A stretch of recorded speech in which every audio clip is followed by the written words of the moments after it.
الحمد للہ رب العالمین والصلاة والسلام علی سیدنا و سید الانبیاء والمرسلین وعلی آلہ و اصحابہ اجمعین اما بعد فاعوذ باللہ من الشیطان الرجیم بسم اللہ الرحمن الرحیم یا ایہا النبی حسبک اللہ ومن اتبعک من المؤمنین صدق اللہ العظیم الصلاة والسلام علیک یا رسول اللہ الصلاة والسلام علیک یا حبیب اللہ الصلاة والسلام علیک یا نبی اللہ وعلی آلک واصحابک یا نور اللہ اللہم صلی علی سیدنا و مولانا محمد فی اول کلامنا اللہم صلی علی سیدنا و مولانا محمد فی اوسط کلامنا اللہم صلی علی سیدنا و مولانا محمد فی آخر کلامنا۔ شمع رسالت کے پروانوں، میرے پیارے آقا صلی اللہ علیہ وسلم کے پیارے دیوانوں، سنی دعوت اسلامی کے ہفتہ واری مرکزی سنی اجتماع میں آن لائن STI چینل پر آپ کا پھر ایک بار استقبال ہے، اور مجھ سے قبل آپ حضرت مولانا انظار نجمی صاحب سے بہت ہی بہترین بیان سماعت فرما رہے تھے، جو بدعت کے عنوان پر انہوں نے پیش کیا کہ بدعت کیا ہے، اس کی قسمیں کیا ہیں، اور کس چیز کو بدعت کہنا چاہیے اور کس چیز کو بدعت نہیں کہنا چاہیے۔ مجھے امید ہے کہ آپ نے تفصیل سے یہ گفتگو سنی ہوگی اور اس کی وجہ سے آپ کا ذہن اور دماغ کھل گیا ہوگا، اور انشاءاللہ اب اس کے بعد آپ کسی کنفیوژن کا شکار نہیں ہوں گے انشاءاللہ۔ آج میں نے آپ کے سامنے جو عنوان پیش کرنا ہے وہ آپ نے امیج میں یا سوشل میڈیا پر دیکھا ہوگا۔ سیرت امیر المؤمنین سیدنا عمر بن الخطاب فاروق اعظم رضی اللہ تعالیٰ عنہ۔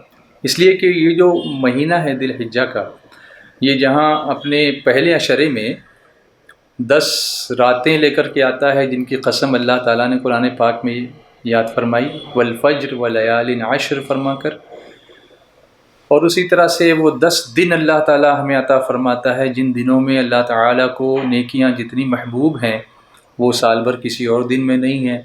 پھر اسی مہینے میں اللہ تعالیٰ ہمیں یوم الترویہ عطا فرماتا ہے، یوم العرفہ عطا فرماتا ہے، جس دن جتنے لوگ بخشے جاتے ہیں اتنے کسی اور دن نہیں بخشے جاتے، اور یوم النحر عطا فرماتا ہے، جس دن ہم قربانی کرتے ہیں، فصلی لربک وانحر ہم پڑھتے ہیں قرآن پاک میں سورہ کوثر کی آیتیں کہ اپنے رب کے لیے قربانی دو، نماز پڑھو اور قربانی دو۔ اور اس کے بعد ایام تشریق عطا کی ہم کو، جس میں ہم تکبیر تشریق پڑھتے ہیں، اللہ اکبر لا الہ الا اللہ واللہ اکبر وللہ الحمد۔ پھر ان دنوں میں خوب اللہ کا ذکر کرتے ہیں۔ پھر جب ایام آگے بڑھتے ہیں تو یہ برکتیں جاری رہتی ہیں، اور 18 ذی الحجہ آتی ہے تو ہم سیدنا عثمان غنی ذی النورین رضی اللہ تعالیٰ عنہ کی شہادت کی یاد مناتے ہیں، اور اعلیٰ حضرت امام اہل سنت کا وہ شعر ہم کو یاد آتا ہے کہ نور کی سرکار سے پایا دوشالہ نور کا، نور کی سرکار سے پایا دوشالہ نور کا، ہو مبارک تم کو ذی النورین جوڑا نور کا، تیری نسل پاک میں ہے بچہ بچہ نور کا، تو ہے عین نور تیرا سب گھرانہ نور کا۔ اور پھر اب ایک تاریخ اور آنے والی ہے، جو انشاءاللہ آنے والے جمعرات کو وہ شب آئے گی، آنے والی جمعرات کو، یعنی اگست کی وہ 5 تاریخ ہوگی انشاءاللہ۔ تو اس وقت جو شب آئے گی وہ 26ویں شب ہوگی ذی الحجہ کی، اور اس کو نسبت ہے غیظ المنافقین امام المجاہدین علی رب العالمین سیدنا مولانا الامام ابی حفص عمر بن خطاب رضی اللہ تبارک و تعالی عنہ سے آپ کی شہادت سے نسبت ہے اس کو، تو آج میں حضرت فاروق اعظم سیدنا عمر بن خطاب رضی اللہ تعالی عنہ کے کچھ فضائل اور ان کے مناقب آپ کی بارگاہ میں آپ کے سامنے پیش کرنے کی سعادت حاصل کروں گا۔ اعلیٰ حضرت کا وہ شعر یاد آتا ہے جو ان کے شہرِ آفاق سلام، جس کو اردو زبان کا قصیدہ بردہ کہتے ہیں، اس سلام میں آپ نے لکھا ہے کہ وہ عمر جس کے آدا پہ شیدا سقر، وہ عمر جس کے آدا پہ شیدا سقر، اس خدا دوست حضرت پہ لاکھوں سلام، مصطفیٰ جان رحمت پہ لاکھوں سلام، شمع بز میں ہدایت پہ لاکھوں سلام۔ تو میرے پیارے آقا صلی اللہ علیہ وسلم کے پیارے دیوانوں، حضرت سیدنا عمر بن خطاب رضی اللہ تعالیٰ عنہ کے بارے میں قرآن کریم میں جو آیتیں نازل ہوئی ہیں، آج انہی کے حوالے سے میں کچھ گفتگو کروں گا۔ حضرت عمر رضی اللہ تعالیٰ عنہ کا ارشاد گرامی ہے سیدنا فاروق اعظم رضی اللہ تعالیٰ عنہ کا کہ میرے رب نے مجھ سے 21 باتوں میں موافقت فرمائی ہے، جن کا تذکرہ علامہ سیوطی رحمۃ اللہ تعالیٰ علیہ نے تاریخ الخلفاء میں کیا ہے۔ ہم تفصیلاً ایک ایک آیت کو دیکھتے جائیں گے، پڑھتے جائیں گے، تلاوت کریں گے، ترجمہ دیکھیں گے، پھر اس کا شان و نزول دیکھیں گے۔ لیکن اس سے پہلے میں آپ کو ایک چیز اور بتاؤں کہ سیدنا فاروق اعظم رضی اللہ تعالیٰ عنہ کو حضور صلی اللہ علیہ وسلم نے فاروق کا لقب دیا تھا۔ آپ فاروق کہلائے اس لیے کہ آپ حق اور باطل میں فرق کرنے والے تھے۔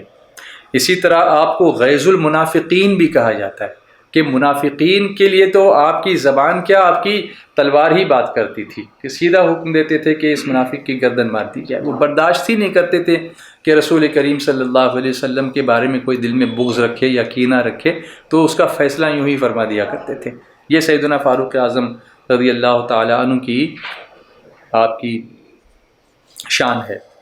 اور اسی کے ساتھ ساتھ ایک شان آپ کی یہ بھی ہے کہ آپ کے بارے میں فرمایا گیا کہ موافق الرأیہ للوحی والکتاب، کہ آپ مختلف مقامات پر رسول کریم صلی اللہ علیہ وآلہ وسلم صحابہ کرام سے بہت سارے امور میں، بہت ساری چیزوں میں مشورہ فرماتے تھے، اور صحابہ کرام اپنی اپنی رائے پیش فرمایا کرتے تھے۔ تو 21 مقامات پر ایسا ہوا، قرآن پاک میں آیت جب نازل ہوئی تو وہ آیت جب نازل ہوئی تو وہ اسی رائے کے مطابق موافق تھی جو رائے حضرت سیدنا فاروق اعظم عمر بن خطاب رضی اللہ تعالی عنہ نے دی تھی، پیش کی تھی رسول کریم صلی اللہ علیہ وسلم کی بارگاہ بے کس پناہ میں۔ مگر ایک آیت میں آپ کے سامنے وہ پیش کروں گا جو سورہ انفال کی آیت نمبر 64 ہے۔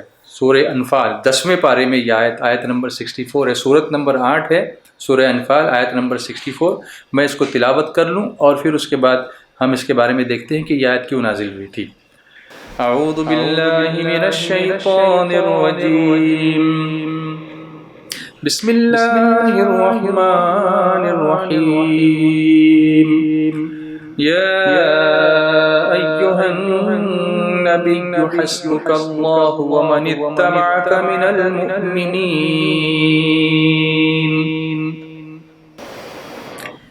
اللہ تعالیٰ فرماتا ہے، اے غیب کی خبریں دینے والے، اے نبی یعنی رسول کریم صلی اللہ علیہ وسلم، کافی ہے تجھ کو اللہ اور جتنے تیرے ساتھ ہیں مسلمان۔ اللہ تعالیٰ فرماتا ہے، اے نبی، اے میرے محبوب، اللہ تمہیں کافی ہے اور جو مسلمان تمہارے پیروکار ہیں۔ حضرت ابن عباس رضی اللہ تعالیٰ عنہما سے مروی ہے کہ جب حضرت عمر رضی اللہ تعالیٰ عنہ سیدنا فاروق اعظم رضی اللہ تعالیٰ عنہ ایمان لائے، اسلام لائے، تو مشرکین نے کہا کہ آج ہماری طاقت آدھی ہو گئی، مشرکین اتنے ہل گئے تھے اس وقت، آج ہماری طاقت آدھی ہو گئی۔ اس وقت حضرت عمر فاروق اعظم رضی اللہ تعالیٰ عنہ کے حق میں یہ آیت نازل ہوئی۔ تو اس قول کے مطابق اس کا ایک معنی یہ ہے کہ اے حبیب، اے محبوب صلی اللہ تعالیٰ علیہ وآلہ وسلم، اللہ تعالیٰ آپ کو کافی ہے اور ان مسلمانوں کو بھی کافی ہے جنہوں نے آپ کی پیروی کی۔ اور دوسرا معنی یہ ہے کہ اے محبوب صلی اللہ تعالیٰ علیہ وسلم، اللہ آپ کو کافی ہے اور آپ کی پیروی کرنے والے مسلمان آپ کو کافی ہیں۔ یہاں ایک بات اور بھی بتا دوں کہ جب حضرت سیدنا فاروق اعظم رضی اللہ تعالیٰ عنہ اسلام قبول کرتے ہیں تو 40 کا عدد آپ کے ساتھ ہی پورا ہوتا ہے، یعنی جو نمبر تھا 40 کا، 40 کا، اللہ تعالیٰ نے سیدنا فاروق اعظم رضی اللہ تعالیٰ عنہ کے ذریعے سے اس کی تکمیل فرمائی، اس کو مکمل فرمایا۔ اسی طرح جیسا کہ میں نے آپ کو پہلے بتایا کہ آپ کی ایک بہت بڑی فضیلت یہ ہے کہ کسی بھی معاملے میں آپ جو مشورہ دیتے یا رائے پیش کرتے، قرآن کریم آپ کی رائے کے موافق نازل ہوتا۔ حضرت علی شیر خدا کرم اللہ تعالیٰ وجہ الکریم کا ارشاد ہے کہ قرآن کریم میں حضرت عمر رضی اللہ تعالیٰ عنہ کی آراء یعنی رائے کی جمع، اوپینینز موجود ہیں جن کی وحی الہی نے تائید فرمائی ہے۔ اور حضرت ابن عمر رضی اللہ تعالیٰ عنہ سے مروی ہے کہ اگر کچھ کاموں میں، بعض امور میں لوگوں کی رائے کچھ اور ہوتی اور فاروق اعظم کی رائے کچھ اور ہوتی تو قرآن مجید حضرت فاروق اعظم رضی اللہ تعالیٰ عنہ کی رائے کے موافق نازل ہوتا تھا۔ تاریخ الخلفاء میں یہ بات لکھی ہوئی موجود ہے کہ لوگ کچھ رائے دیتے لیکن فاروق اعظم کچھ رائے دیتے تو قرآن کریم کی آیتیں بالکل فاروق اعظم رضی اللہ تعالیٰ عنہ کی رائے کے موافق اللہ تعالیٰ نازل فرماتا تھا۔ حضرت ابن عمر رضی اللہ تعالیٰ عنہ سے روایت ہے کہ حضرت عمر رضی اللہ تعالیٰ عنہ نے فرمایا، خود فاروق اعظم رضی اللہ تعالیٰ عنہ فرماتے ہیں، میرے رب نے 3 امور میں میری موافقت فرمائی، مقام ابراہیم پر نماز کے متعلق، پردے کے بارے میں، اور بدر کے قیدیوں کے معاملے میں۔ بخاری شریف اور مسلم شریف میں یہ حدیث پاک موجود ہیں۔ محدثین فرماتے ہیں کہ ان 3 امور میں حصر کی وجہ سے ان کی شہرت ہے، یہ خصوصیت سوائے سیدنا فاروق اعظم رضی اللہ تعالیٰ عنہ کے کسی اور کو نہیں حاصل ہوئی، اس لیے یہ مشہور ہیں۔ لیکن اس کے باوجود حضرت فاروق اعظم رضی اللہ تعالیٰ عنہ کا خود کا ارشاد گرامی ہے کہ میرے رب نے مجھ سے 21 باتوں میں موافقت فرمائی۔ 3 تو بہت مشہور ہیں اس لیے کہ یہ خصوصیتیں صرف سیدنا فاروق اعظم کو حاصل ہوئیں، مگر اس کے علاوہ اور بہت ساری فضیلتیں اور موافقتیں آپ کو حاصل ہوئیں اللہ تبارک و تعالیٰ کی وحی کی تائید سے، اور 21 باتوں میں موافقت فرمائی جن کا تذکرہ علامہ سیوطی رحمۃ اللہ تعالیٰ علیہ نے تاریخ الخلفاء میں کیا ہے۔ اب اس میں سے ایک ایک میں آپ کے سامنے پیش کروں گا۔ سب سے پہلے میں آپ کے سامنے پیش کرتا ہوں سورۃ الاحزاب کی آیت نمبر 53 اور 54 کی طرف ہم چلتے ہیں۔ اسکرین پر انشاءاللہ آپ کے سامنے یہ آیت ڈسپلے ہوگی، اور جب آپ دیکھیں گے تو انشاءاللہ سیدنا فاروق اعظم رضی اللہ تعالیٰ عنہ کی شان آیات قرآنی سے جب ہم سمجھیں گے تو پھر ہمارے دل میں اور ہی کچھ نور پیدا ہوگا انشاءاللہ تعالیٰ۔ سماعت فرمائیں۔ اعوذ باللہ من الشیطان الرجیم، بسم اللہ الرحمن الرحیم، یا ایہا الذین آمنوا لا تدخلوا بیوت النبی الا ان یؤذن لکم الی طعام غیر ناظرین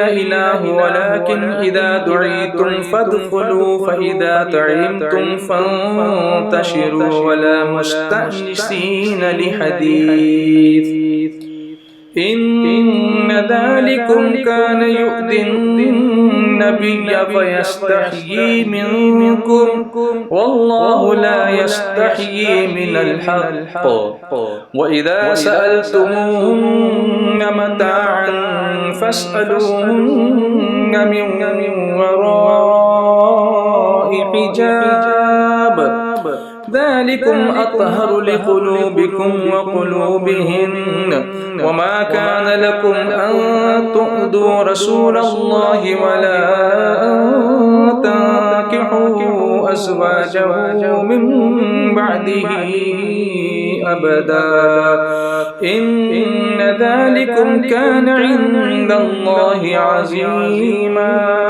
إن تبدوا شيئا أو تخفوه فإن الله كان بكل شيء عليما۔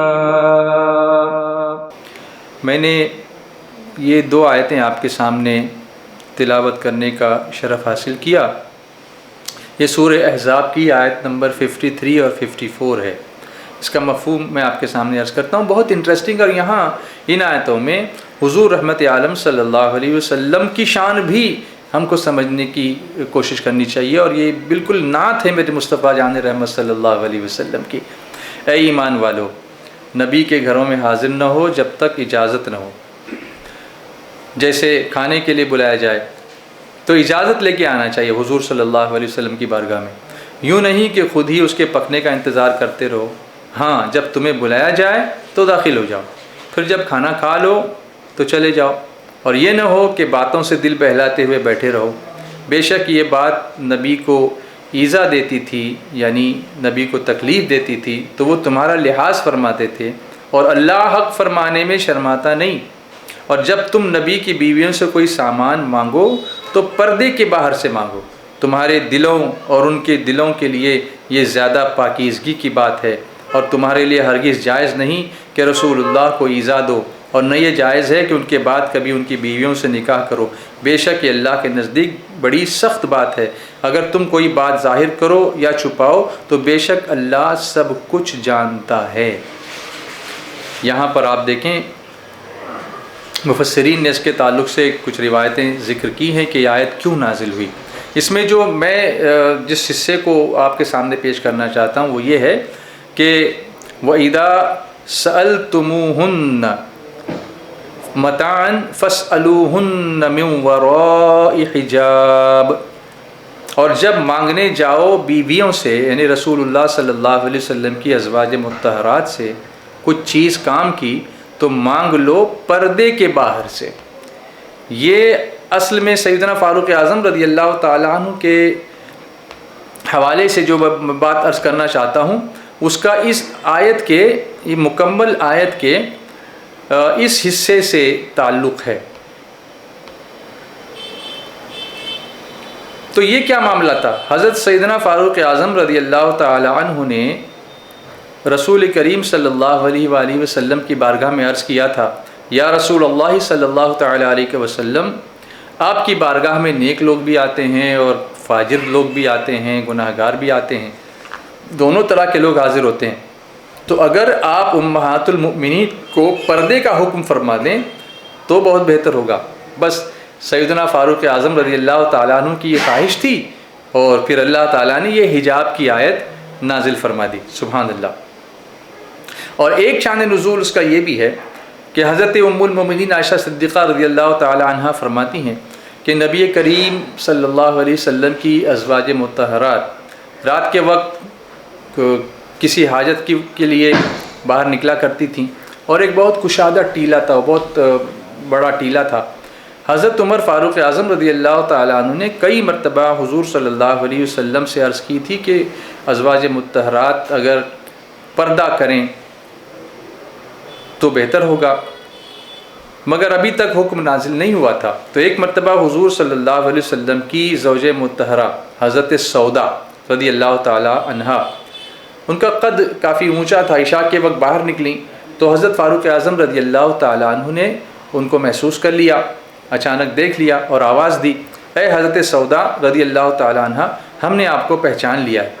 یہ بات کہنے سے آپ کے دل میں مقصد یہ تھا کہ پردے کا حکم دے دیا جائے، تو اللہ تعالیٰ نے یہ آیت حجاب نازل فرما دی۔ سبحان اللہ۔ اسی لیے میں نے آپ سے عرض کیا نا کہ آپ کے لیے یہ کہا جاتا ہے کہ موافق رأیہ للوحی والکتاب، آپ کی رائے جو ہوتی تھی اسی کے موافق جو اللہ تبارک و تعالیٰ قرآن پاک میں آیت نازل فرماتا تھا۔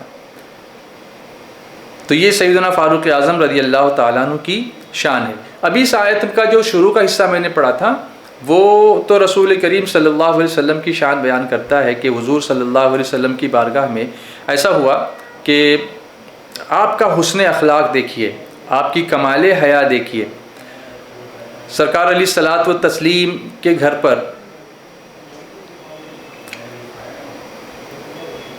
حضرت زینب رضی اللہ تعالی عنہ سے جب حضور صلی اللہ علیہ وسلم نے نکاح فرمایا تو ولیمے کی دعوت عام فرمائی، تو لوگ جماعت کی صورت میں آتے تھے، دعوت میں شریک ہوتے تھے، کھانا کھاتے تھے اور چلے جاتے تھے فارغ ہو کر۔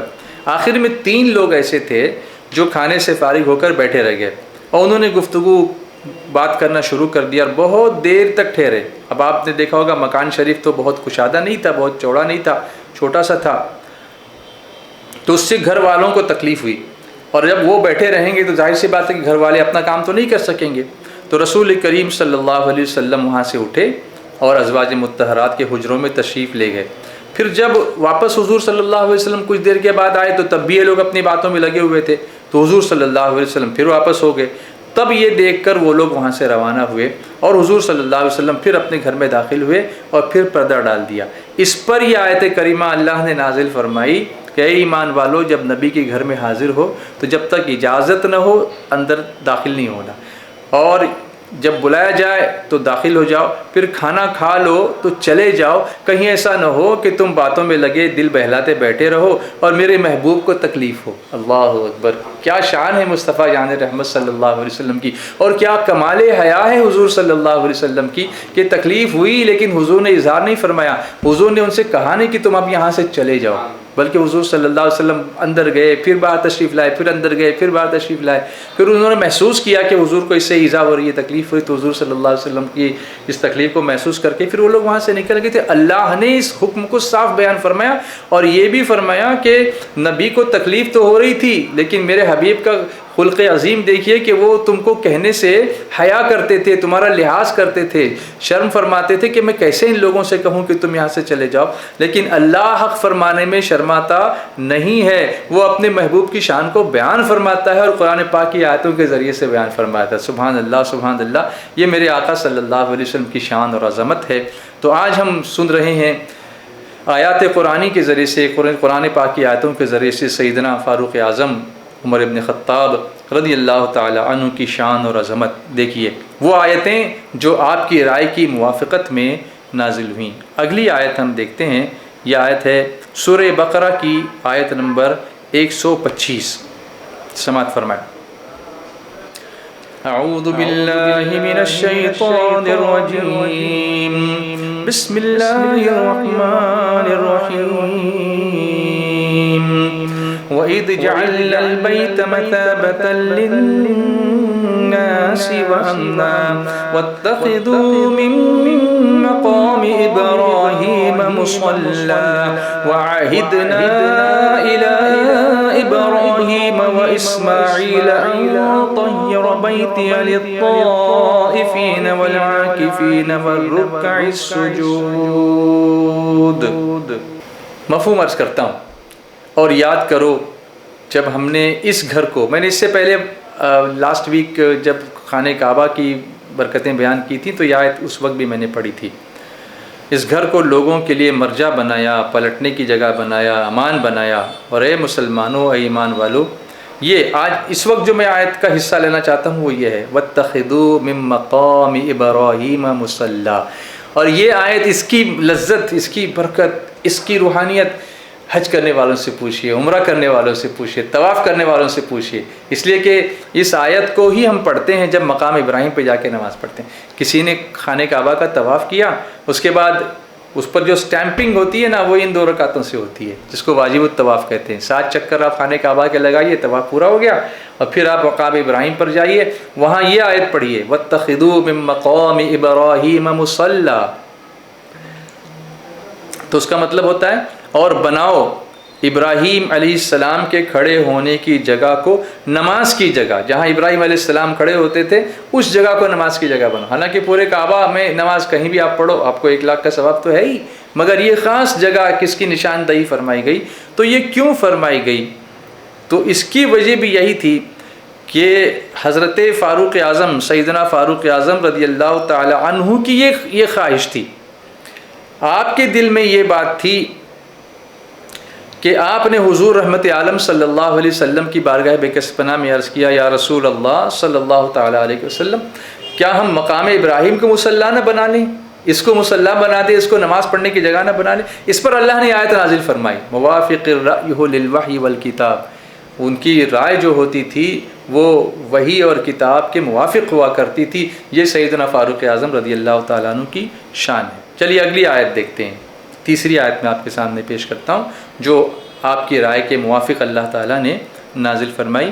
یہ آیت ہے سورہ انفال کی آیت نمبر 68، سورہ انفال آیت نمبر 68۔ چلیے سماعت کرتے ہیں۔ اعوذ باللہ من الشیطان الرجیم، بسم اللہ الرحمن الرحیم۔ لولا کتاب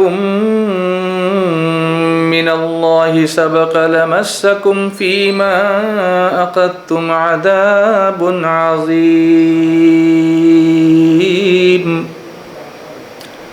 ترجمہ سنیے، اگر نہ ہوتی ایک بات جس کو لکھ چکا اللہ پہلے سے تو تم کو پہنچتا اس لینے میں بڑا عذاب۔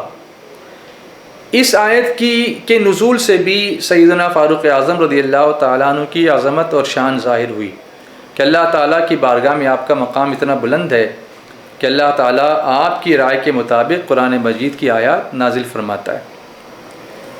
ترمذی شریف میں حضرت عبداللہ ابن عمر رضی اللہ تعالیٰ عنہما سے روایت ہے کہ سرور کائنات جناب محمد رسول اللہ صلی اللہ علیہ وآلہ وسلم نے ارشاد فرمایا، اللہ تعالیٰ نے عمر رضی اللہ تعالیٰ عنہ کی زبان اور دل پر حق جاری فرما دیا ہے۔ حضرت عمر رضی اللہ تعالیٰ عنہ کی زبان اور دل پر اللہ تعالیٰ نے حق جاری فرما دیا۔ اسی طرح حضرت عبداللہ ابن عمر رضی اللہ تعالیٰ عنہ فرماتے ہیں کہ جب کبھی لوگوں میں کوئی معاملہ درپیش ہوا، آپس میں کچھ بات ایسی ہوئی، کوئی معاملہ ہوا اور اس کے بارے میں لوگوں نے کچھ کہا اور حضرت عمر فاروق اعظم رضی اللہ تعالیٰ عنہ نے کچھ کہا، تو حضرت عمر فاروق رضی اللہ تعالیٰ عنہ کی رائے کے مطابق قرآن نازل ہوا۔ سبحان اللہ۔ تو یہ جو آیت میں نے آپ کے سامنے پیش کی، یہ سورہ انفال کی آیت نمبر 68۔ تو یہ ہوا تھا کہ جب بدر کے قیدیوں کے متعلق کچھ صحابہ کرام نے یہ مشورہ دیا تھا کہ فدیہ لے کر کے ان کو رہا کر دیا جائے۔ یہ واقعہ آپ نے بہت پہلے بھی سنا ہوگا۔ فاروق اعظم کی رائے یہ تھی کہ ان کو قتل کر دیا جائے، لیکن دوسرے صحابہ کی رائے یہ تھی کہ فدیہ لے لیا جائے، ان کو چھوڑ دیا جائے۔ پھر اس میں سے کسی کا فدیہ یہ بھی مقرر ہوا تھا کہ جن کے پاس دینے کے لیے کچھ نہیں تھا اور وہ پڑھے لکھے تھے تو ان میں سے ایک ایک شخص جو ہے 10 مسلمان کو پڑھا دے۔ یہ ایجوکیشن کی اہمیت بدر کی جنگ کے بعد بھی ظاہر ہوئی تھی، لیکن فاروق اعظم نے انہیں قتل کرنے کا مشورہ دیا تھا، اور اس میں بھی صحابہ کرام کا اجتہاد ہی تھا۔ ان کے ذہن میں یہ بات آئی تھی کہ چھوڑ دینے میں، فدیہ لے کر کے چھوڑ دینے میں ان کے اسلام لانے کی امید ہے، اور فدیہ لینے سے دین کو بھی تقویت ملے گی۔ مگر دوسری طرف ایک اینگل اور بھی تھا کہ قتل کرنے میں اسلام کا غلبہ ہوگا، تو سرکار علیہ الصلاۃ والتسلیم نے جو فدیہ والی رائے تھی اس کو اختیار فرمایا اور ان کو فدیہ لے کے چھوڑ دیا گیا۔ اور جس طرح سے میں نے بتایا کہ جو لوگ پڑھا لکھا سکتے تھے، ایجوکیشن والے تھے، لکھ پڑھ سکتے تھے، ان کو لکھنے پڑھنے کا فدیہ دے دیا گیا، ان کا لے لیا گیا۔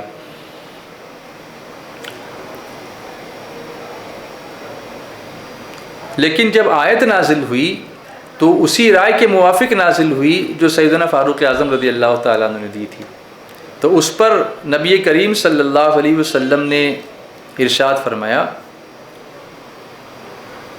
کہ اگر آسمان سے عذاب نازل ہوتا تو حضرت عمر ابن خطاب اور حضرت سعد ابن معاذ رضی اللہ تعالیٰ عنہما بچ جاتے، کیونکہ ان کی رائے علی فدیہ لینے کے خلاف تھی، انہوں نے فدیہ لینے کی رائے کی موافقت نہیں کی تھی۔ یاد رکھیے کہ اس میں جو خطاب کیا گیا وہ صحابہ کرام سے ہے، رسول کریم صلی اللہ تعالیٰ علیہ وسلم اس خطاب میں داخل نہیں ہے، صحابہ کرام سے ہی خطاب کیا گیا تھا۔ اللہ تعالیٰ فرماتا ہے کہ اگر نہ ہوتی ایک بات جس کو لکھ چکا اللہ پہلے سے تو تم کو پہنچتا اس لینے میں بڑا عذاب۔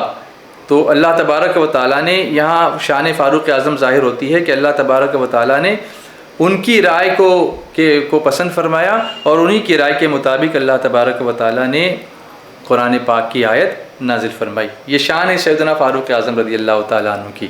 میں بیان کرتا جاؤں گا 21 کی 21 آیتیں جو ان کی موافقت میں نازل ہوئیں، تو پھر رات ختم ہوگی، بات ختم نہیں ہوگی، لیکن میں اس کو جتنا مختصر کر سکتا ہوں کوشش کر رہا ہوں کہ اس کو مختصر کروں۔ چلیے اگلی آیت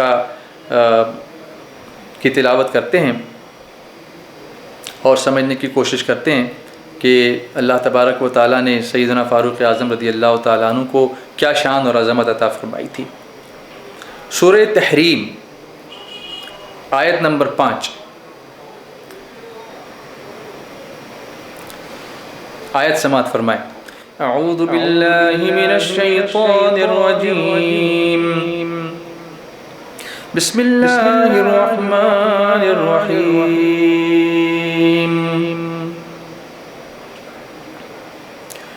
عسى ربه إن طلقكن أن يبدله أزواجا خيرا منكن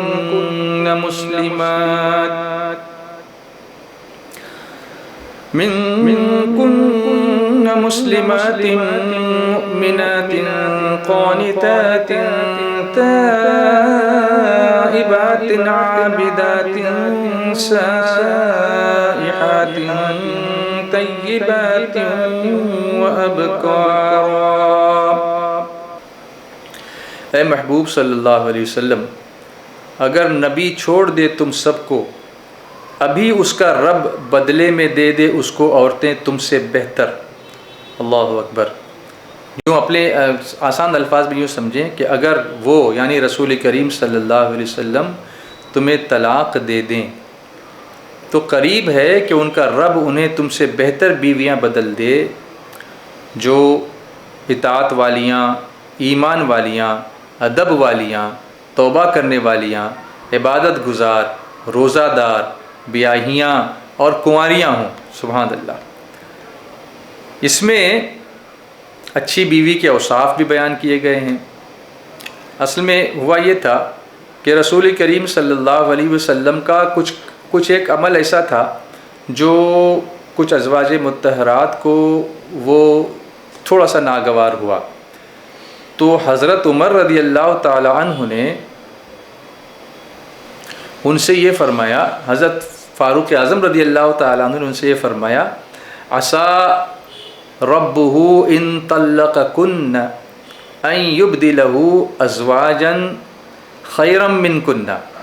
اگر وہ یعنی رسول اللہ صلی اللہ علیہ وسلم تمہیں طلاق دے دیں تو قریب ہے کہ ان کا رب انہیں تم سے بہتر بیویاں بدل لے دے۔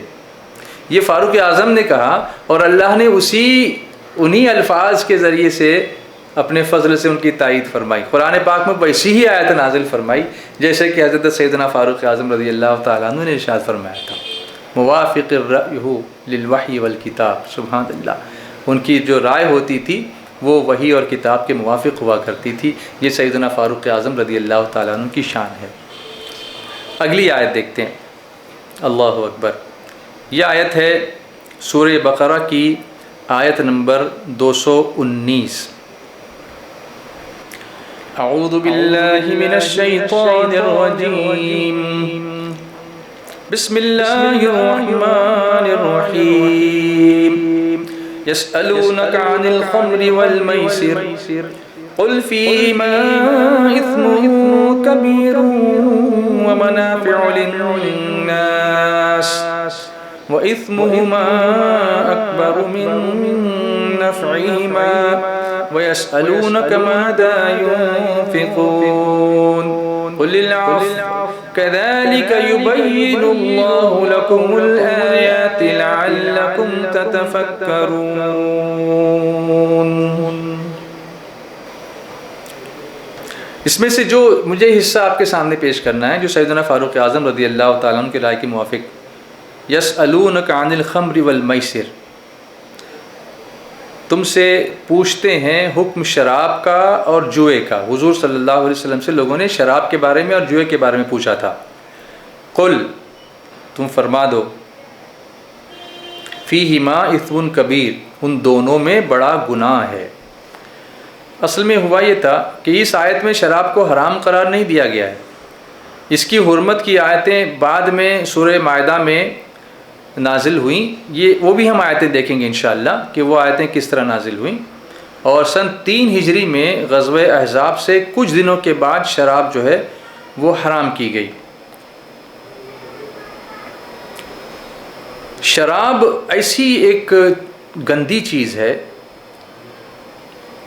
جس کی وجہ سے انسان کی عقل زائل ہو جاتی ہے، اس کی غیرت نکل جاتی ہے، اس کی حمیت کا جنازہ نکل جاتا ہے۔ آج کل نشے بہت سارے ہو گئے شراب کے علاوہ بھی، نوجوانوں کو ان سب تمام نشوں سے بچنا چاہیے، دور رہنا چاہیے، اسی صحبت سے بھی دور رہنا چاہیے۔ کہیں آپ نے دیکھا ہوگا یہ نشے کرنے والے کہاں بیٹھتے ہیں؟ گٹر کے پاس بیٹھتے ہیں، گندی نالیوں میں، ہاؤس گلیوں کے اندر بیٹھتے ہیں، ریلوے ٹریکس کے پاس جہاں گندگی فضلہ ہوتا ہے، بدبو ہوتی ہے، وہاں پر بیٹھتے ہیں، گندے لوگوں کے ساتھ کچرے کے پاس بیٹھتے ہیں۔ تو یہ عقل کو خراب کر دیتا ہے مکمل۔ آدمی شراب کے نشے میں ہو یا کسی اور نشے میں، گٹر میں پانی اس کے منہ میں جا رہا ہوتا ہے، اس کو خبر نہیں ہوتی، اس کے سامنے اس کی ماں کھڑی ہوتی ہے اور وہ گالیاں دیتا ہے، اس کو خبر نہیں ہوتی، اس کی بیوی کھڑی ہوتی ہے، بچے ہوتے ہیں، اس کو خبر نہیں ہوتی، وہ گر جاتا ہے، اس کو پتہ نہیں ہوتا۔ تو یہ شراب، نشہ، کسی بھی قسم کا نشہ، چاہے وہ ڈرگز ہو یا ایم ڈی ہو یا دوسری کوئی اور چیزیں ہوں، ایکسٹیسی ہو، جو بھی لوگ لیتے ہیں، یہ علاج نہیں ہے تمہارے غموں کا۔ غموں کا علاج تو ذکر الہی میں ہے، دلوں کا اطمینان تو اللہ کے ذکر میں ہے۔ لیکن لوگ غلط صحبتوں کی وجہ سے وہاں چلے جاتے ہیں، ماں بہن کی عزت نہیں ہوتی، عبادت سے دل اکتا جاتا ہے، لوگوں سے دشمنیاں ہو جاتی ہیں، سب کی نظروں میں وہ آدمی ذلیل ہو جاتا ہے۔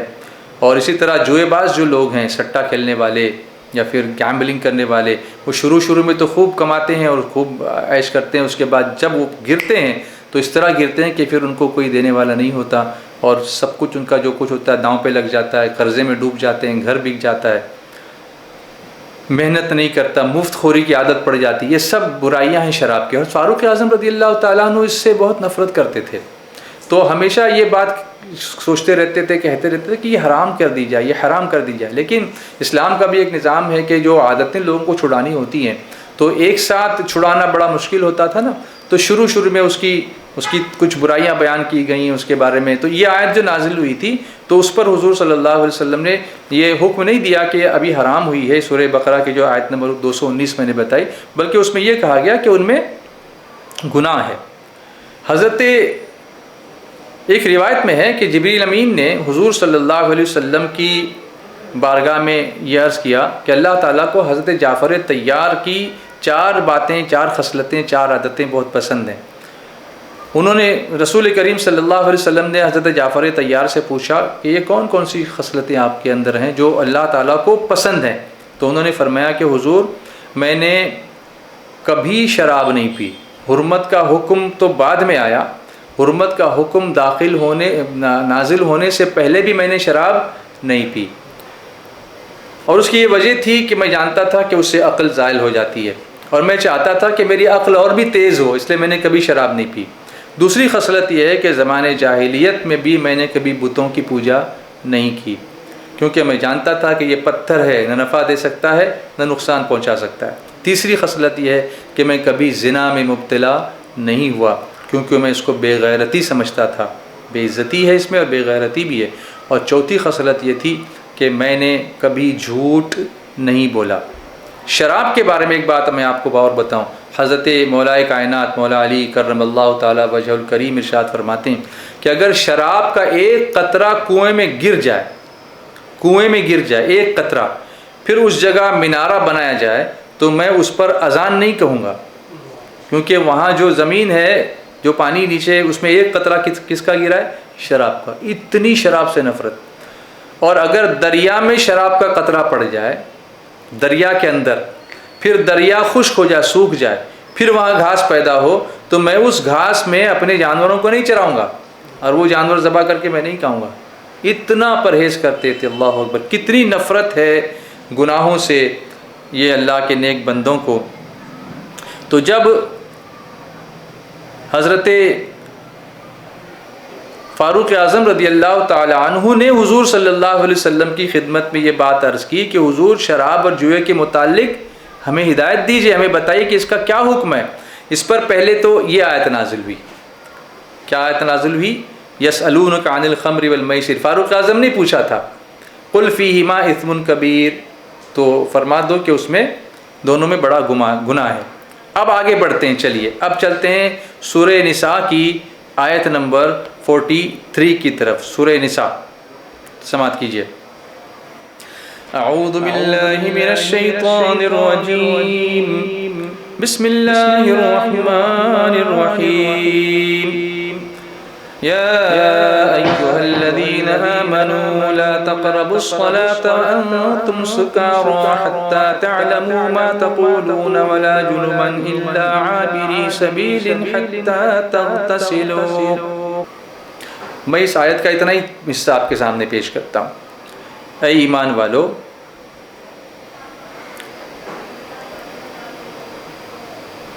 نشے کی حالت میں نماز کے قریب نہ جاؤ جب تک سمجھنے نہ لگو وہ بات جو تم کہو، اور نہ ناپاکی کی حالت میں نماز کے قریب جاؤ یہاں تک کہ تم غسل کر لو۔ ہوا یہ تھا کہ جب ایک شخص نے شراب کے نشے میں نماز پڑھائی، جب کیونکہ شراب ابھی حرام نہیں ہوئی تھی، تو شراب کے نشے میں جو امام تھے انہوں نے نماز پڑھائی، تو قرآن شریف غلط پڑھا۔ مغرب کی نماز تھی، سورہ کافرون پڑھ رہے تھے، قرآن شریف انہوں نے غلط پڑھا۔ اس پر حضرت فاروق اعظم رضی اللہ تعالیٰ عنہ نے پھر یہی عرض کی حضور صلی اللہ علیہ وسلم کی بارگاہ میں کہ حضور شراب کا حکم بتائیے، شراب کے بارے میں حکم بتائیے۔ اس سے پہلے جو آیت نازل ہوئی تھی اس میں یہ کہا گیا تھا اس میں گناہ ہے، لیکن پینے سے منع نہیں کیا گیا تھا۔ تو فاروق اعظم بار بار پوچھتے رہے کہ حضور شراب کا حکم بتائیے، تو اس پر یہ آیت نازل ہوئی لا تقربوا الصلاۃ وانتم سکارى، اے ایمان والو نماز کے قریب نہ جاؤ کہ جب تم نشے میں ہو۔ تو اب روک دیا گیا کہ جب نماز پڑھنی ہو تو پھر نشہ نہیں کرنا ہے، یعنی اب تھوڑا سا اس میں پروگریس ہوا کہ اب کیونکہ آدمی کوشش کرے گا نا، جب 5 وقت کی نماز پڑھنی ہے تو پھر وہ نشہ کب اترے گا، نماز کب پڑھے گا، تو کم سے کم نماز کی وجہ سے وہ نشے سے بچے گا۔ اب فاروق اعظم رضی اللہ تعالیٰ عنہ پھر بار بار دعا کرنے لگے، اے اللہ شراب اور جوئے کے بارے میں ہم کو بالکل اوپن واضح حکم نازل فرما دے، بالکل کلیئر ہم کو اب انسٹرکشن دے دے کہ اب ہم کو اس کے سلسلے میں کیا کرنا ہے۔ یہاں تک کہ اللہ نے یہ آیت نازل فرما دی جو سورہ مائدہ آیت نمبر 90 میں آپ کے سامنے تلاوت کرتا ہوں۔ سب سیدنا فاروق اعظم رضی اللہ تعالیٰ عنہ کی برکتیں ہیں کہ آپ بار بار یہ حکم پوچھتے رہے، اور اس کی وجہ سے اللہ تبارک و تعالیٰ نے ان کی رائے کے موافق یہ آیت نازل فرمائی، اور ہم اس کو سب کو شراب کی جیسی لعنت سے ان کے صدقے میں بچا لیا۔ سنیے، اعوذ باللہ من الشیطان الرجیم، بسم اللہ الرحمن الرحیم۔ یا ایھا الذین آمنوا انما الخمر والمیسر والانصاب والازلام رجس من عمل الشیطان فاجتنبوه لعلکم تفلحون۔ اے ایمان والو، شراب اور جوا اور بت اور قسمت معلوم کرنے کے تیر ناپاک شیطانی کام ہی ہیں، تو ان سے بچتے رہو تاکہ تم فلاح پاؤ، تاکہ تم کامیابی پاؤ۔ ایک حدیث پاک میں آپ کے سامنے اس کا مفہوم میں آپ کے سامنے پیش کروں۔ حضرت ابو مالک اشعری رضی اللہ تعالیٰ عنہ سے روایت، نبی کریم صلی اللہ علیہ وسلم نے ارشاد فرمایا، میری امت کے کچھ لوگ شراب پئیں گے اور اس کا نام بدل کر کچھ اور رکھیں گے، ان کے سروں پر باجے بجائے جائیں گے اور گانے والیاں گائیں گی، اللہ تعالیٰ انہیں زمین میں دھسا دے گا اور ان میں سے کچھ لوگوں کو بندر اور سور بنا دے گا۔ اللہ اکبر۔ آپ دیکھ رہے ہیں کہ آج کئی جگہوں پر زمینیں دھس رہی ہیں، بستیاں کی بستیاں اس کے نیچے دب رہی ہیں اور لاشیں بھی نہیں مل رہی ہیں۔ یہ ہماری نگاہوں کے سامنے ہے۔ حضور صلی اللہ علیہ وسلم کا فرمان حق ہے، اور حضور جو فرماتے ہیں اپنی مرضی سے نہیں، وما ينطق عن الهوى ان هو الا وحی یوحى، اللہ تعالیٰ قرآن پاک میں فرماتا ہے۔ تو اللہ تعالیٰ نے اس آیت کے ذریعے سے شراب کو حرام فرما دیا، اور ہمیشہ کے لیے اب شراب جو ہے وہ حرام کر دی گئی۔ اور یہاں سے سیدنا فاروق اعظم رضی اللہ تعالیٰ عنہ کی شان بھی معلوم ہوئی کہ آپ مسلسل اللہ کی بارگاہ میں بھی دعا کرتے رہے اور حضور صلی اللہ علیہ وسلم کی بارگاہ میں بھی التجا کرتے رہے کہ حضور اس کا خاص، اس کا واضح حکم، اس کا کلیئر کٹ حکم بیان فرما دیں۔ تو اللہ تعالیٰ نے سورہ مائدہ کی آیت نمبر 90 جو میں نے آپ کے سامنے پڑھی وہ نازل فرمائی اور ان کی تائید فرمائی۔ آگے چلتے ہیں۔ حضرت انس رضی اللہ تعالی عنہ سے روایت ہے، سورہ مومنون کی ایک آیت ہے، سورہ مومنون کی آیت نمبر 12، وہ میں آپ کے سامنے پہلے پیش کروں اور اس کے بعد پھر آپ کو میں بتاؤں کہ فاروق اعظم رضی اللہ تعالیٰ عنہ کی رائے اور اس آیت کا کیا مفہوم ہے۔ آیت نمبر 12 میں پیش کروں گا، پھر آیت نمبر 14 آپ کے سامنے ڈسپلے ہوگی۔ حضرت انس رضی اللہ تعالیٰ عنہ سے روایت ہے کہ جب ایک آیت نازل ہوئی، لقد خلقنا الانسان من سلالۃ من طین، یہ سورہ مومنون کی آیت نمبر 12 ہے۔ جب یہ آیت نازل ہوئی تو اس کو سن کر حضرت سیدنا فاروق اعظم رضی اللہ تعالی عنہ نے بے ساختہ یہ کہا، فتبارک اللہ احسن الخالقین، تو بڑی برکت والا ہے اللہ، سب سے بہتر بنانے والا۔ جب فاروق اعظم کی زبان سے الفاظ نکلے تو اللہ تعالیٰ نے انہی الفاظ سے یہ آیت نازل فرما دی۔ یہ سورہ مومنون کی آیت نمبر 14 کا حصہ ہے، فَتَبَارَكَ اللَّهُ أَحْسَنُ الْخَالِقِينَ، تو بڑی برکت والا ہے وہ اللہ جو سب سے بہتر بنانے والا ہے۔ دراصل حضور صلی اللہ علیہ وسلم نے جب یہ سنا ان کی زبان سے اور پھر وہ آیت نازل ہوئی تو حضور صلی اللہ علیہ وسلم نے فرمایا، اے عمر اسی طرح نازل ہوا ہے، اے عمر اسی طرح نازل ہوا ہے۔ اللہ اکبر، موافق رأیہ للوحی والکتاب، فاروق اعظم وہ ہیں کہ جن کی جو رائے ہوتی تھی اسی کے موافق اللہ تبارک و تعالی قرآن عظیم میں آیت نازل فرماتا تھا۔ اب اگر میں ان آیتوں کا سلسلہ جاری رکھوں تو اتنا لمبا یہ سیشن ہو جائے گا کہ پھر آپ مسلسل سننے کی پوزیشن میں شاید نہ رہ سکیں، اس لیے کچھ اور انوکھی باتیں سیدنا فاروق اعظم رضی اللہ تعالیٰ عنہ کی شان سے متعلق میں آپ کے سامنے عرض کروں گا۔ یہ سلسلہ بعد میں بھی آگے جاری رکھا جا سکتا ہے کہ وہ کون کون سی آیتیں، کل 21 آیتیں ہیں جس میں سے میں سمجھتا ہوں کہ میں نے صرف 5 یا 6 آیتیں آپ کے سامنے پیش کی ہیں۔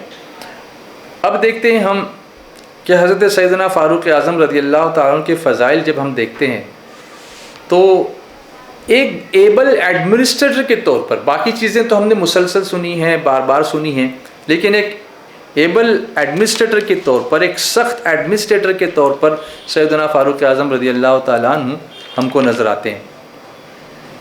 اور حکومت کرتے وقت، ایڈمنسٹریشن کرتے وقت یا گورننس کے طور پر، آج لوگ بولتے ہیں کہ گڈ گورننس ہونا چاہیے، تو گورننس کیسا، اس کو فاروق اعظم کی زندگی پڑھنی چاہیے، ہاؤ ٹو گورن پیپل، لوگوں کی خبر کس طرح رکھی جائے، لوگوں کی رعایا کی خبر گیری کس طرح سے کی جائے۔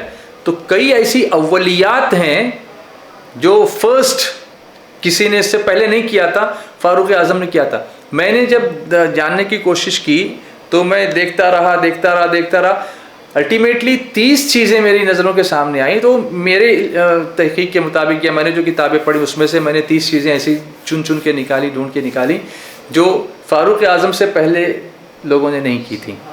وہ 30 چیزوں کی لسٹ میں آپ کے سامنے رکھوں، لیکن اس سے پہلے میں سیدنا فاروق اعظم رضی اللہ تعالیٰ عنہ کے لکھے ہوئے کچھ خطوط جو تھے، جو لیٹرز آپ لکھتے تھے، ان لیٹرز میں جب آپ جو جملے لکھتے تھے، آپ ان جملوں کی ذرا نزاکت کو ملاحظہ فرمائیں کہ کس طرح سے آپ کا دل جو تھا نا، آپ جتنے مزاج میں سخت تھے، اور وہ مزاج میں سخت کیسے تھے، شرعی معاملات میں سخت تھے، ورنہ بڑے نرم دل تھے۔ الفاظ، اب شاعری کو بھی آپ اچھی شاعری کو پسند فرمایا کرتے تھے، اس کو انکریج کرتے تھے، لیکن جب لکھتے تھے تو اس میں بھی ایک حسن ہوتا تھا۔ اب دیکھیے حضرت سعد ابن ابی وقاص رضی اللہ تعالیٰ عنہ، ان کو آپ نے خط لکھا تو لکھتے ہیں، اے سعد، جب اللہ کسی انسان کو چاہتا ہے تو اسے لوگوں کا چہیتا بنا دیتا ہے۔ جب اللہ کسی انسان کو چاہتا ہے لوگوں میں اس کو مقبول بنا دیتا ہے۔ تو اگر تم یہ معلوم کرنا چاہو کہ اللہ تم کو کتنا چاہتا ہے تو یہ دیکھو کہ لوگ تم کو کتنا چاہتے ہیں۔ اللہ اکبر، یہ فاروق اعظم کا ارشاد ہے جو آپ نے خط میں لکھ کر کے بھیجا تھا حضرت سیدنا سعد ابن ابی وقاص رضی اللہ تعالیٰ عنہ۔ آپ لوگ سمجھ رہے ہیں میری بات کو کہ یہ پیمانہ ہے، یہ میجرمنٹ ہے، اللہ تم کو کتنا چاہتا ہے تو دیکھو لوگ تم کو کتنا چاہتے ہیں۔ یاد رہے کہ تم اللہ کی رضا کے جتنے کام کرو گے اللہ تم کو اتنا ہی پیار کرے گا، اللہ تم سے اتنی ہی محبت فرمائے گا، اور جب اللہ تم سے محبت فرمائے گا تو لوگ بھی تم سے بے انتہا محبت کریں گے، تو تمہیں پتہ چلے گا کہ ہاں اللہ مجھ سے محبت فرماتا ہے، کیونکہ لوگوں کے دلوں میں اس نے تمہاری محبت ڈال دی ہے۔ اور حضور رحمت عالم صلی اللہ علیہ وسلم کا وہ ارشاد گرامی جس کا مفہوم میں آپ کے سامنے عرض کروں کہ جب اللہ تبارک و تعالی کسی بندے سے راضی ہوتا ہے اور اس سے دین کا کام لینا چاہتا ہے تو اس کی محبت لوگوں کے دل میں ڈال دیتا ہے۔ جیسے کوئی اگر دین کا داعی یہ سوچے کہ لوگ میرے پاس سننے کے لیے آتے ہیں تو اس لیے آتے ہیں کہ میں بہت اچھا بولتا ہوں، یہ وجہ نہیں ہے، اللہ نے ان کے دل تمہاری طرف مائل کر دیے ہیں۔ اللہ چاہتا ہے کہ تم اس کے دین کا کام کرو، تم کو اس نے وہ سعادت بخشی ہے، تو یہ اللہ کا فضل ہے، تمہارا کوئی کمال نہیں ہے۔ پھر آپ نے لکھا حضرت سعد ابن ابی وقاص کو، مجھے معلوم ہوا کہ تم نے ایک محل بنوایا ہے جس میں عوام الناس سے الگ تھلگ ہو کر رہنے لگے ہو۔ اب چونکہ حاکم بنا کے بھیجا ہے نا، گورنر بنا کے بھیجا، تو گورنر کہاں رہے گا؟ کہا تم لوگوں سے الگ رہنے لگے ہو، تم نے محل بنایا اور اس کا نام تم نے قصر سعد رکھا ہے، قصر یعنی محل، سعد کا محل رکھا ہے، اور تم نے اپنے اور اپنے عوام کے درمیان ایک پھاٹک لگا دیا ہے، تو میں سمجھتا ہوں کہ یہ تمہارا محل نہیں ہے، تمہاری کور دماغی کا محل ہے۔ اس محل کے صرف ایک کونے میں رہا کرو اور وہ حصہ بیت المال سے ہو، متصل ہو، باقی عمارت بند کر دو، محل میں کوئی پھاٹک نہیں لگواؤ جس سے لوگوں کو اندر آنے میں اور اپنے مسائل تمہارے سامنے پیش کرنے میں رکاوٹ ہو۔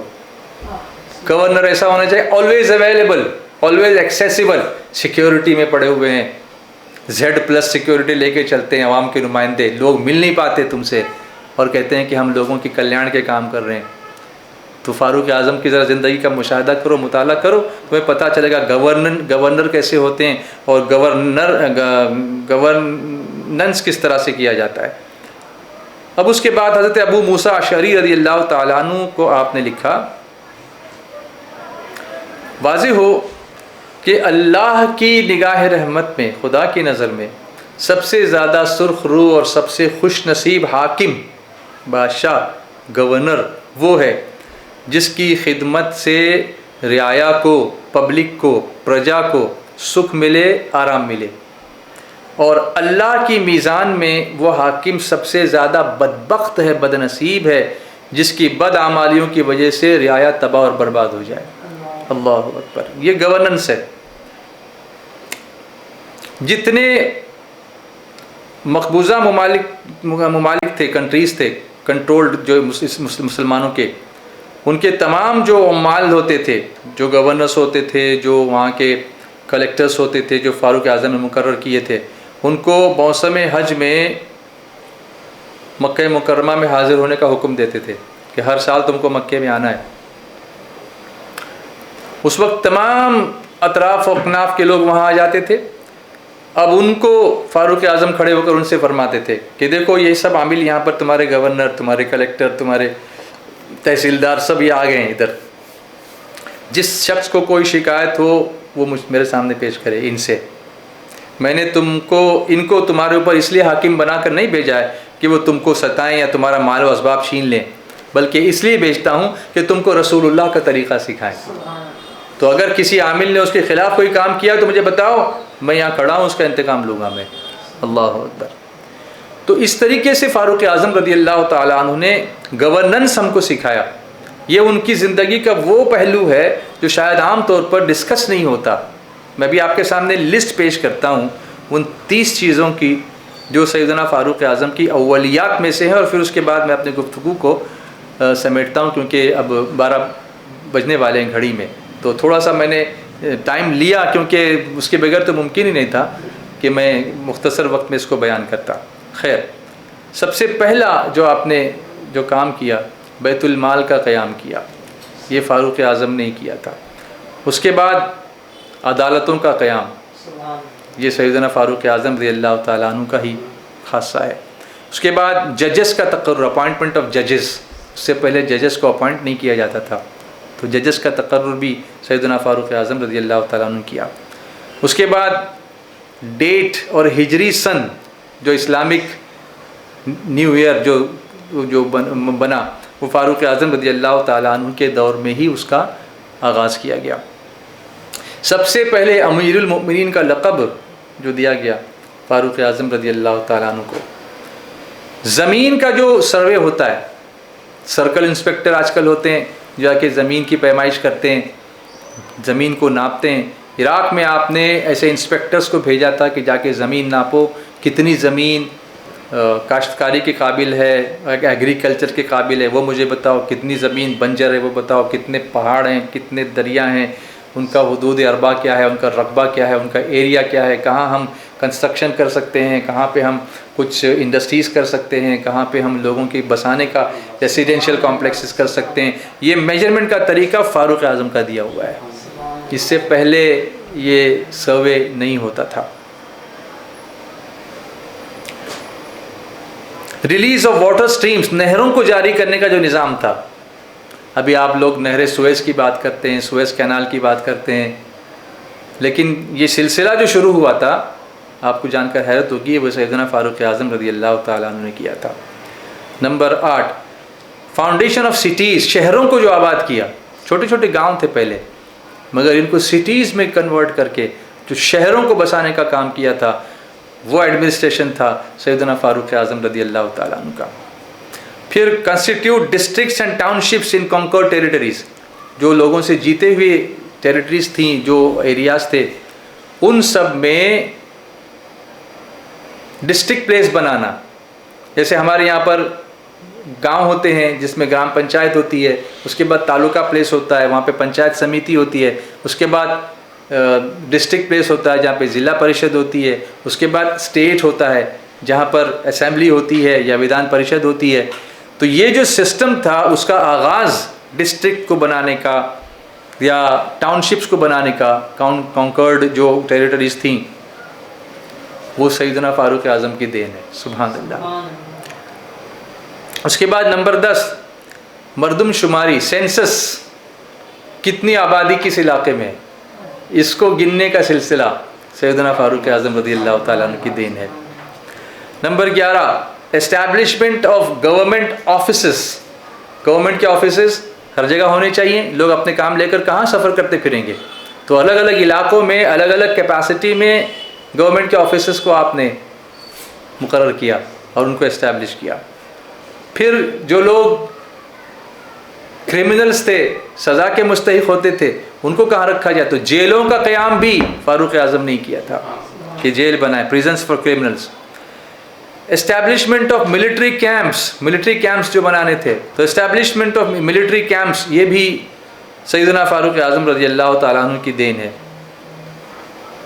کنواں کھدوانا، digging wells and construction of inns, inns سمجھتے ہیں آپ، ان سرائے جس کو بولتے ہیں اردو میں، ریسٹنگ پلیسز۔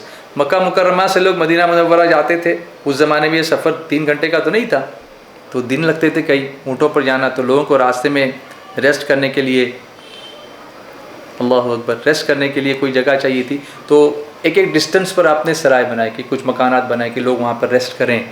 یہ سلسلہ بھی ریسٹ ہاؤسز کا سیدنا فاروق اعظم رضی اللہ تعالیٰ عنہ کی دین ہے۔ اسٹیبلشمنٹ آف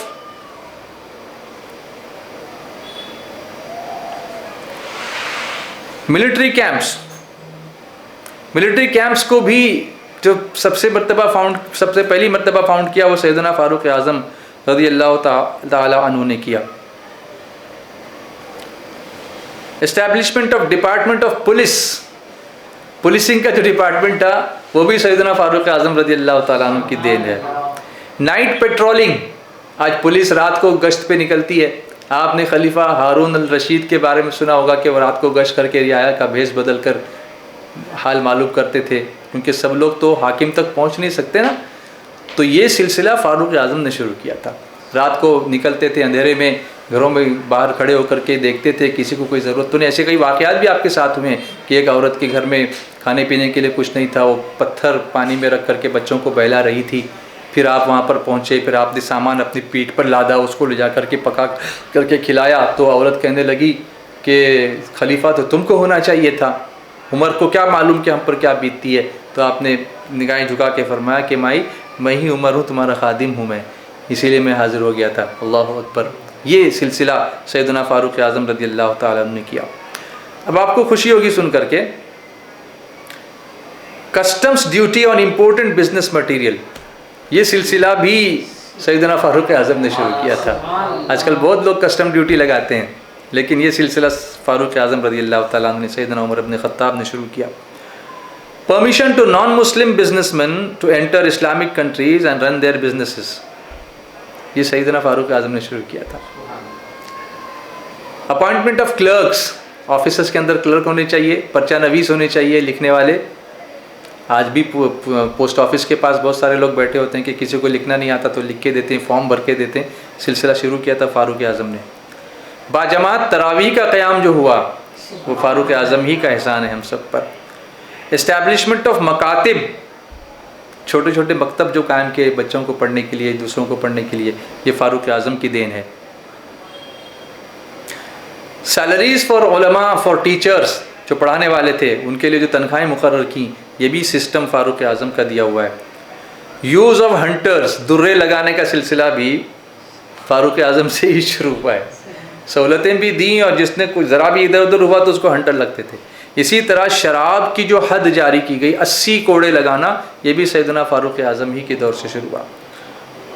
زکوٰۃ آن ہارسز فار سیل, جو تجارت کرنے کے لیے, بیچنے کے لیے جو گھوڑے ہوتے تھے ان پر لوگ زکوٰۃ نہیں دیتے تھے. آپ نے پابند کیا کہ نہیں, تم کو سواری کے لیے جو سواری کا سامان ہے, جو جانور ہے, اس پر سواری کرو, لیکن تجارت کے لیے جو گھوڑے تم نے پالے ہوئے ہیں اس پر زکوٰۃ ادا کرو. یہ سلسلہ بھی فاروق اعظم رضی اللہ تعالیٰ عنہ کا ہے.